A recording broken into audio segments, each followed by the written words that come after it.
2 Petrus 3, Hari Tuhan. Saudara-saudara yang kekasih, ini sudah surat yang kedua yang kutulis kepadamu.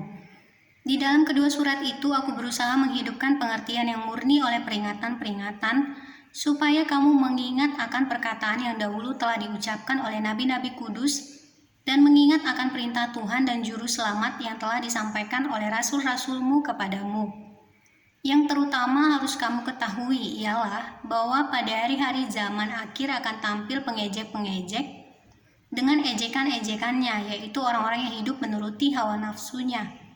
Kata mereka, di manakah janji tentang kedatangannya itu? Sebab sejak bapa-bapa leluhur kita meninggal, segala sesuatu tetap seperti semula pada waktu dunia diciptakan.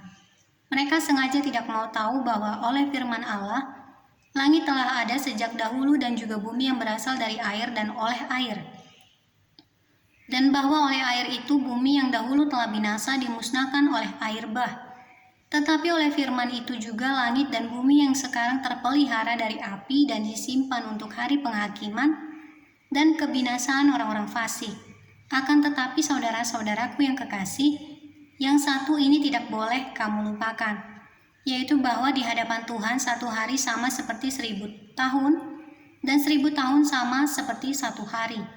Tuhan tidak lalai menepati janjinya, sekalipun ada orang yang menganggapnya sebagai kelalaian. Tetapi ia sabar terhadap kamu, karena ia menghendaki supaya jangan ada yang binasa, melainkan supaya semua orang berbalik dan bertobat. Tetapi hari Tuhan akan tiba seperti pencuri. Pada hari itu langit akan lenyap dengan gemuruh yang dahsyat dan unsur-unsur dunia akan hangus dalam nyala api.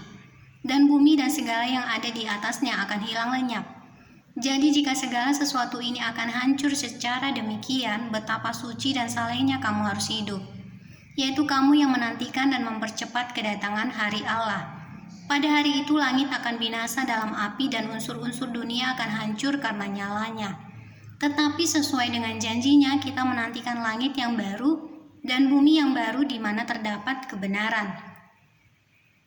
Sebab itu saudara-saudaraku yang kekasih, sambil menantikan semuanya ini, kamu harus berusaha supaya kamu kedapatan tak bercacat dan tak bernoda di hadapannya, dalam perdamaian dengan Dia. Anggaplah kesabaran Tuhan kita sebagai kesempatan bagimu untuk beroleh selamat. Seperti juga Paulus saudara kita yang kekasih telah menulis kepadamu menurut hikmat yang dikaruniakannya kepadanya. Menurut hikmat yang dikaruniakan kepadanya. Hal itu dibuatnya dalam semua suratnya apabila ia berbicara tentang perkara-perkara ini.